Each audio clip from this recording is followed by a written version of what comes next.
अधः पूर्णम् इदं पूर्णात् पूर्णम् उदच्यते पूर्णस्य पूर्णम् आदाय पूर्णम् एव अवशिष्यते।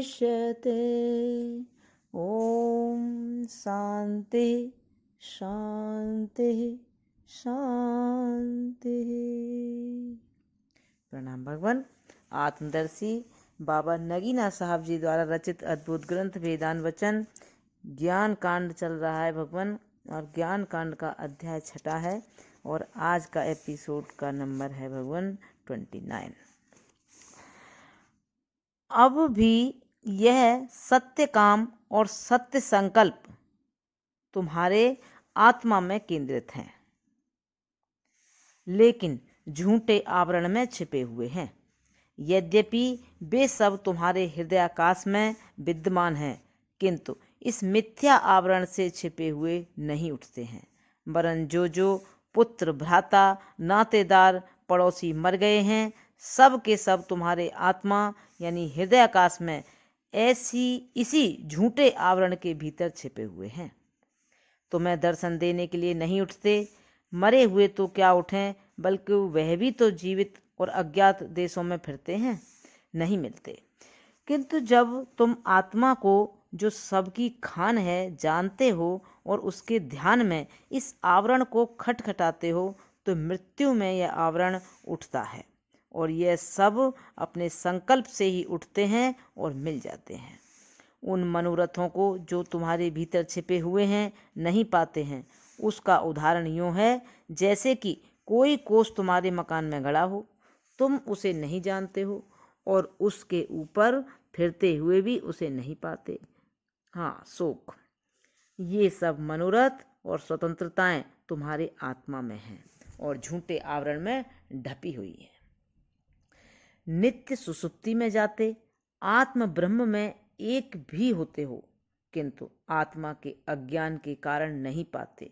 उसका कारण यही है कि इस आत्मा को तुम नहीं जानते, वरन अपने में दास्ता और पापों के विश्वास की मलिनता से उसका अपमान करते हो। ये लोगों, तुम तो झूठ और मिथ्या पर सवार हो। किस तरह इस सत्य संकल्प को पाओगे? यह सत्य काम और सत्य संकल्प आत्मा जो तुम्हारी वास्तविक अहंता है, यही तुम्हारे हृदय में विद्यमान है और इसी का नाम सत है। इसलिए नित्य सुसुप्ति में जाता हुआ बुद्धिमान इस स्वर्गलोक में प्राप्त होता है। किंतु जब यह संप्रसाद आत्मा इस मिथ्या देह से उठकर अपने ज्योति रूप परम स्वरूप को पाता है, तो वह वास्तविक आत्मा है और यही अमृत, यही संपन्न, यही ब्रह्म है।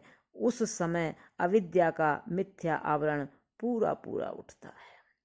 यह आत्मा वास्तव में एक चट्टान के अनुसार है, जिस पर क्या लोक, क्या परलोक, क्या ऊपर के, क्या नीचे के, सबके ख्याली और संकल्पजन्य आकार इसी में अंकित और कल्पित हैं।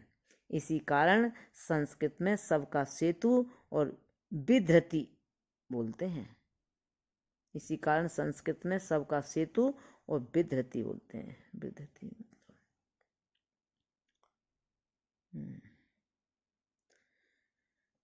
विधृति बोलते हैं, क्योंकि सबके रूप भ्रम जन्य लकीरों के अनुसार इसी चट्टान या विधृति में खिंचे हैं और सबका विवेक और सबका अस्तित्व इसी के कारण से है। वे लकीरें जैसे चट्टान या तख्ती पर से मिटाई जाती हैं, मिट जाती हैं, किंतु निराकार चट्टान को न तो रात दिन काटते हैं, न बुढ़ापा, न मौत दूर कर सकते हैं, न कोई उसे शोक, न कोई नेकी, न कोई बदी असर करती है, वरन सब पाप उससे दूर रह जाते हैं। यही निष्पाप है, यही ब्रह्मलोक है। इसी कारण सुषुप्ति में इसी चट्टान में एक हुआ अंधा अंधा नहीं रहता और बंदी बंदी नहीं रहता, दुखिया दुखिया नहीं रहता, क्योंकि अंधापन, बंध और दुख तो देह के लक्षण हैं। जब वह सुषुप्ति में देह को किसी कारण छोड़ता इस चट्टान रूपी सेतु से एक होता है, तो क्यों कर अंधापन, बंदीपन और दुख को पावे। वह तो क्या अंधापन, क्या बंदीपन, क्या दुख, सबसे स्वतंत्र है, नित्य मुक्त है। फिर चूंकि इसी सेतु विधृति को पाकर रात दिन हो जाती है, अंधेरा उजाला हो जाता है, वह नित्य प्रकाश है और यही ब्रह्मलोक है। जो कोई ब्रह्मचर्य से इसी उजाले में चलता है ठोकर नहीं खाता, वरन सीधा ब्रह्मलोक उन्हीं का है जो ब्रह्मचर्य के द्वारा अन्वय व्यतिरेक के नियम से अंधकार से इस उजाले की छांट करते हैं और जागृत स्वप्न सुषुप्ति में एक रस देखते हैं। वही मृत्यु में समस्त लोकों में कामाचार यानी स्वतंत्र होते हैं, जिसका उल्लेख ऊपर किया गया है।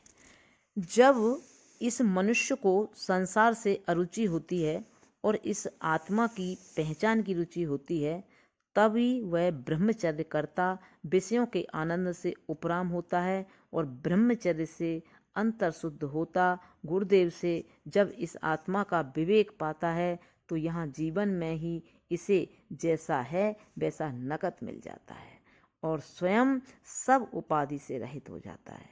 उसे यह सत्यकाम आदिक मुफ्त इस तरह मिल जाते हैं जिस तरह कोई बाग प्राप्त करता है तो उसकी शीतल छाया मुफ्त में आ जाती है। यद्यपि वह बाग की खरीद के समय बसी के फल में लकड़ी और जमीन की मिल्कियत अपने नाम लिखाता है, छाया का जिक्र नहीं करता, तो भी छाया ठंडी छांव भी उसे यूं ही मुफ्त रोंगे छोंगे में आ जाती है।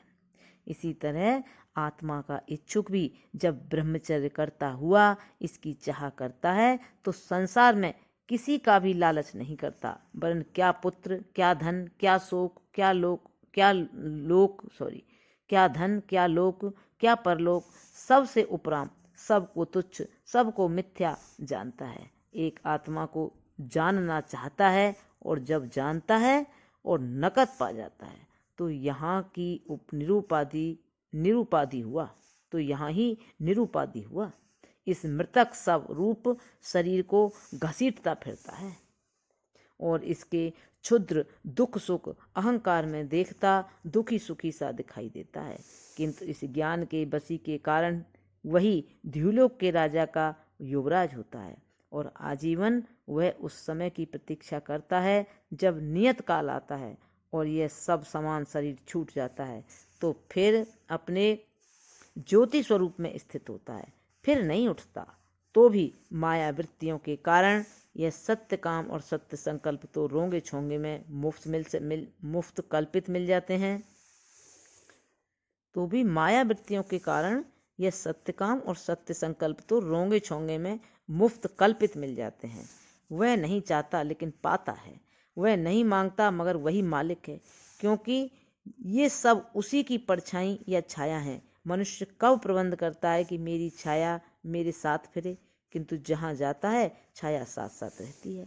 इसी तरह विधेय मुक्त भी नित्य मुक्त त्रिगुणातीत माया की ओर दृष्टि भी नहीं करता, तो भी माया बिचारी उसी की छाया कहाँ जाए, बिना उसके आश्रय नहीं देखती। उसी की शरण, उसी की आज्ञाकारिता में संसार से लेकर ब्रह्मलोक तक वह उसमें कल्पित करती, ब्रह्मलोक और सत्य काम आदिक आरोपित करती है। इस तरह यह द्युलोक का साम्राज्य ऐसे ज्ञानी को मुफ्त रोंगे छोंगे में मिल जाता है और जो कर्मकांडियों को मजदूरी में भी नहीं मिलता, क्योंकि मजदूर का हक मजदूरी है, जितनी मजदूरी करता है उतनी पाता है, अंत में ढकेल कर निकाल दिया जाता है। यह ज्ञानी तो घर का और बाग का स्वामी है, अनंत काल तक अर्थात सदैव घर में अपनी महिमा में रहता है।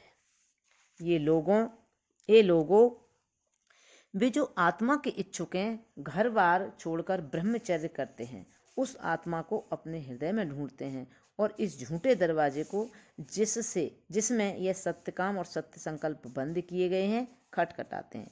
यदि उनको पूर्ण गुरु जो उसकी शिक्षा दे सकता है मिल जाए और नकद स्पष्ट कर दिखाए, मुक्ति तो उनका अपना निजी स्वभाव है और ब्रह्मलोक तथा सत्यकाम आदि मुक्त मिल जाते हैं, किंतु वे भी जो ब्रह्मचर्य करते हैं और बिना पहचान के भी इस बात पर विश्वास करते हैं कि मैं शुद्ध सच्चिदानंद पूर्ण ब्रह्म हूँ, मेरे में ये सब कल्पित हैं, और इसके साथ ही ब्रह्मचर्य का पालन करते हैं।